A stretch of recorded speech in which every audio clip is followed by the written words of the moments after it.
કેમ છો બાળકો? તો પહેલા મારા એક પ્રશ્નનો જવાબ આપશો?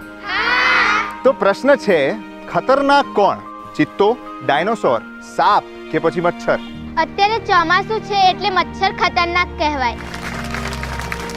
આપણે મચ્છરોથી બચવાનું છે, કારણ કે એના કરડવાથી ડેન્ગ્યુ, મલેરિયા અને ચિકુનગુનિયા જેવા રોગો થઈ શકે છે. Very good. ઘરમાં છત ઉપર કે આસપાસ પાણીનો ભરાવો ન થવા દો.